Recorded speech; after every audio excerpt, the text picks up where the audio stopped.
Giant Eagle's Curbside Express is now free. Simply order your groceries online at curbsideexpress.com. Pick them up at Giant Eagle and pay no service fee. Plus, get discounted rates on home delivery. Save time and money when you let our trained personal shoppers do the shopping for you, now free of charge. Big convenience, bigger savings. Giant Eagle's Curbside Express. Limited time offer at select locations. $35 minimum order required and other restrictions may apply. Visit curbsideexpress.com for details. Blog Talk Radio. Thank you. Well, thank you so much. I am still fired up and ready to go.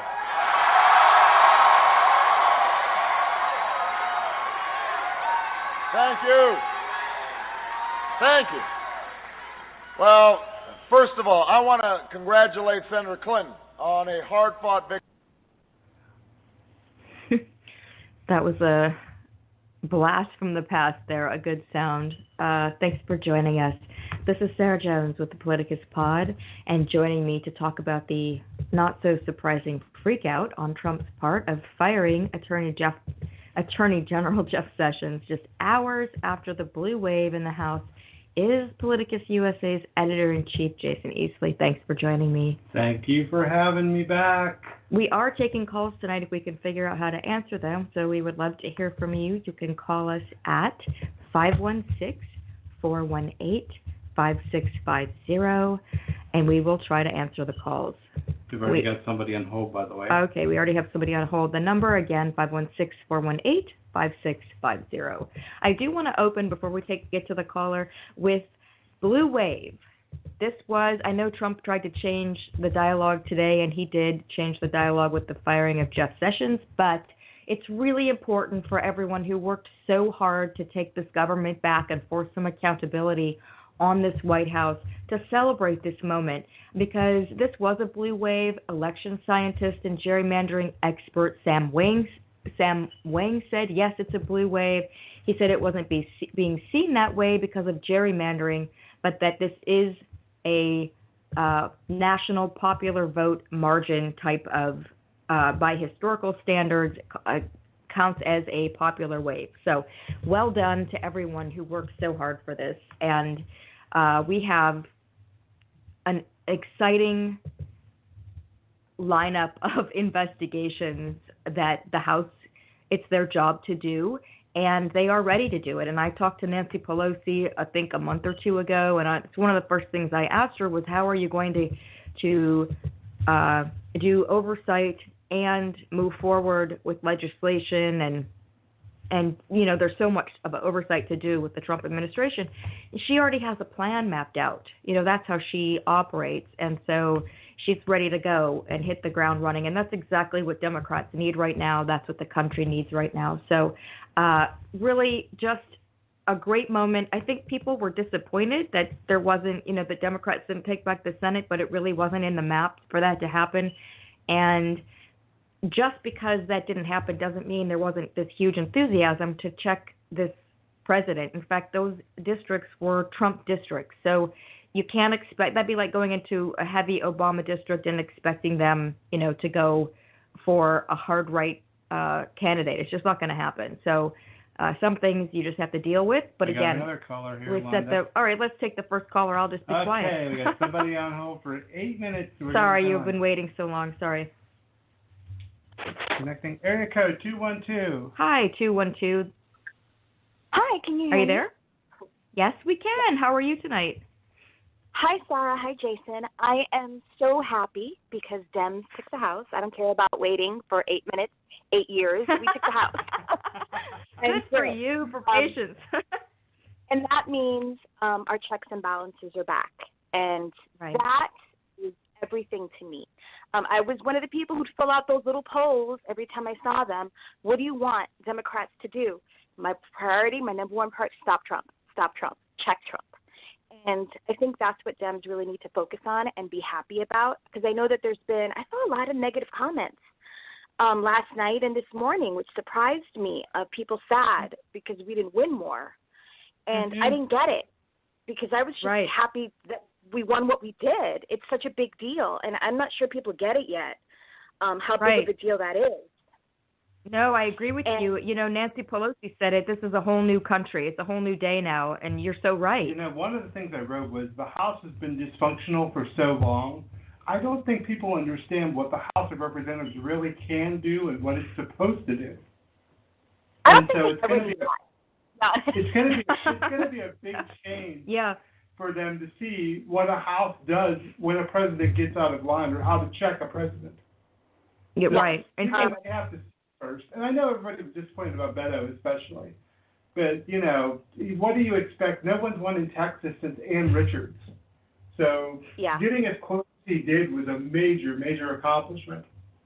So you felt excitement when you saw this last night, and I felt the same thing. I got a lot of negative response from people, and I was really surprised by it because I thought, don't you see what just happened? Like, everything just changed. Everything just changed. So, and for me, I don't know if you felt this way, but I felt like such a relief that our country was going to be in good hands again, that we weren't, you know, I was concerned if we didn't take back the House, if Democrats didn't take back, I say we, I mean sane people, if Democrats didn't take back the House, you know, what was going to become of this democracy? It really was quite a question. And you can see that tonight with his response to this. My blood pressure has been so much higher ever since Trump took office. I've been stressed. I don't sleep well. I don't. And when the win came, funny though, part of me still feels wound up and tight and agitated. And I feel like it's going to take me a week or two to decompress and really relax and appreciate the fact of what happened. I feel like a cultist who was rescued back from the cult, but I still need deprogramming so that I can fully Oh my gosh, I feel so much. I can't believe you're saying this because, especially as like for people who have been covering him every single day now for 3 years because of the Trump election, I have felt like I was going like almost every day. I'm like, I am going crazy. It's contagious. I'm going crazy. I am going to just start throwing things. I can't take it anymore. It was literally physically exhausting. Yeah, and as soon as this happened, as soon as Democrats were projected 95% to take the House, I, for the first time, just like you, felt my blood pressure go down, and I thought, oh my God, we're going to survive. I can sleep now. Yeah. That's it, right? And how about you as a woman? Has this I have felt particularly as a woman very, and I suppose any minority really has felt this under this administration, but I have felt very agitated is not even the deep enough word. Like I might need to drug myself until he's out of office kind of feeling.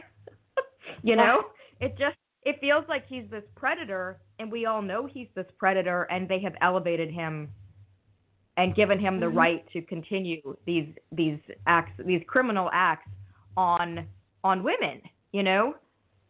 Mm-hmm. So I kind of thought that Nancy Pelosi is going to be checking him.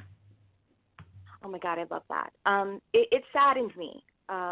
It honestly devastated me when Trump, he didn't win that election. He was able to steal it. And I have a hard time saying he won it because Hillary won the majority of votes and had independents and Bernie Sanders supporters not gone bust. She would have won that 0.5% margin that she needed, and she'd be our president right now. And I will never get over the ugliness, the misogyny, and the sexism of that election from both sides of the aisle. It wasn't just Republicans doing it. It was our so-called liberal allies.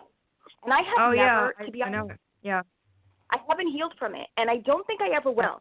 I think that's something that happened to me that I'm going to carry for the rest of my life because the attacks on Hillary mention an attack on all women who have busted their butts to do the best job they could, who busted their butts for that promotion, who busted their butts to be respected in the office, and only to be shot down by somebody dumber and somebody not as completely unqualified. Thug. He's a thug. He's a criminal thug. He should be in jail. And here he is in the White House. It's absolutely I understand. Believe me, it's disgusting is what it is. Every day it's just disgusting. And here she was so qualified. You couldn't find a more qualified person. And I did see, we have to go in a minute to go to the next caller, but I did see that misogyny from the left that isn't new from the left. There's a certain sort of segment of the left that really engages in that stuff. I've written some rather scathing things to them in the past. One of them, I think it's called Liberal Barbie or something, but I just went off on them where they were all, ganging up with Assange didn't rape anyone, all of that business, and being really awful to these women. And I was like, you can side with Assange without criticizing these women. You don't know anything about what happened. This is the kind of thing that makes women feel like you just want us on election day. Well, you know what? I'm not allowed. Am I allowed to swear here? Yeah, you can swear. Go fuck yourself. That's what I have to say about that. Pardon me. Yeah. I'm so sorry. I just have to. This is exactly how I feel about that. So I do have to go, but it's been so good talking to you. We have a few more calls in line. So thank you for calling. Before you let me go, one thing. I wanted to thank you both, because reading, as a person who reads the news, I get exhausted. I get emotionally drained. And it's hard for me to digest everything. And you guys are the front line that you have to write it every day. And so just thank you for that, because I know how demanding that job is. Oh, you are so sweet, and that just made me cry because it has been the journey from hell. But it's you people that care that keep us going, honestly. Otherwise, we wouldn't be doing this. So thank you so much. And thank you for calling. You made my day. All right. You're welcome. I love reading I love reading Politicus. Have a great day. Oh, thank you. You too. Thank you so much. Next caller, area code 570. 570, are you there? Hello? Yes, I am. I'm here. Okay, you're on. Hey, how you doing? I'm doing very well, thank you. I'm actually just, yesterday when it was announced that we were going to get the house, I never felt so happy since last December when we won the special election in Alabama. Mm-hmm. I mean, I couldn't contain my happiness. In fact, right after it was pretty much over that we were going to get the house, I ran upstairs and I got on my computer and I logged on to Spotify and I played Man in the Mirror by Michael Jackson because I thought that was a great song for this kind of change, because we made the change and we did it by looking at ourselves. So I thought that was the perfect song for it. That is excellent. And, before Trump changed the narrative tonight, what I wanted to talk about was what Democrats and liberals have needed to change and what they did change to make this happen. And, just regular everyday people of no party who participated, and Republicans who left their party to put a check on this president. The change that we needed to make and the way that for so long Democrats have really sat out on midterms. Well, that all changed this time around, and I just hope that everyone stays engaged so that we can keep, once you get your democracy and you get somebody like Barack Obama, you have to keep working every day. That's what we've got to learn, right? That's what we totally forgot. Absolutely. Obama was our firewall for 8 years. Right. No matter what happened, when Democrats lost the House, I heard from so many people, well, we still have Obama. It'll be okay. When Democrats lost the Senate, people are like, well, we still have Obama. It's okay. And then when 2016 happened, people realized things aren't okay. Yeah. It was a big giant wake up all of a sudden. I'm going to play. I didn't get a chance to do anything because I was covering the election, but as soon as I get a break and Trump stops acting like a crazy person, LOL. Yeah, so that's never going to happen. And I am going to dance to Happy. That's what I'm going to play, because I was just thrilled to see that. As soon as I saw that, everything changed. And, you're the second person to say this, and I'm so glad that people are getting it and they realize that this is a big deal. Yeah, and I think we need to realize but now we have to worry about the fact that it's just been several hours, not even 24 hours since we won the House, and now we're on the verge of probably a constitutional crisis.